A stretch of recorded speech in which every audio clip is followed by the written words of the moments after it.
तरफ से कार्रवाई की गई है। फर्जी खतौनी के नाम पर ये लोग पैसे का बड़ा फ्रॉड कर रहे थे। अयरौला पुलिस ने कार्रवाई की है, क्या मामला है पूरा ये?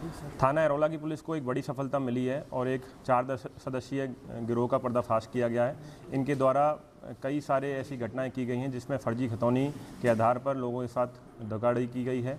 आम जनमानस को यह विश्वास दिलाकर कि हम आपको अच्छी ज़मीन दिलवाएंगे, इसी आधार पर उन्होंने फर्जी खतौनी दी और उस पर काफ़ी पैसे की वसूली की है और इसके आधार पर इनके मुकदमा दर्ज किया गया था। उसके बाद इनकी गिरफ्तारी की गई है। इनके पास से क्रेटा गाड़ी और मोबाइल फ़ोन बरामद किए गए हैं।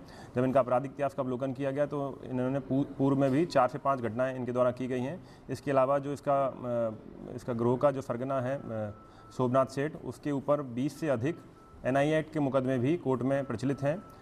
इसके द्वारा जो पूछताछ में बताया गया कि ये लोगों के साथ धोखाधड़ी करता था, कि उनको विश्वास दिलाता था कि हम अच्छी ज़मीन दे देंगे और पैसा ले लेता था और उसके बाद उनको चेक दे देता था उनको विश्वास दिलाने के लिए कि हाँ जो है आपका अगर ज़मीन नहीं दिला पाए तो पैसा आपका वापस हो जाएगा। लेकिन वो सारे चेक बाउंस हो जाते थे और उसके बाद लोग कोर्ट में जाकर चेक बाउंस के मुकदमे करते थे। कई सालों से चेक बाउंस के मुकदमे उनके प्रचलित हैं।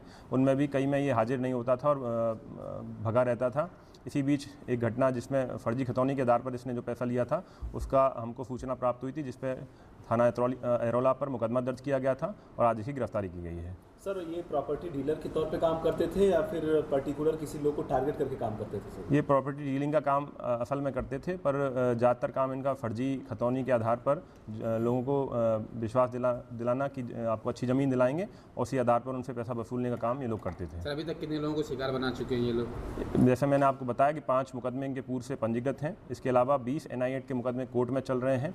अब जब ये सूचना लोगों तक पहुँचेगी तो हो सकता है और भी पीड़ित इसके हमारे पास आएँ और उनका भी मुकदमा दर्ज करके नियमानुसार कार्रवाई की जाएगी। सर, ऐसे लोगों को रोकने के लिए क्या अगला कदम आप लोग का रहेगा, जो 4 मुकदमा होने के बावजूद भी ये लोग इस तरीके से काम कर रहे हैं? देखिए, सबसे prevention is better than cure.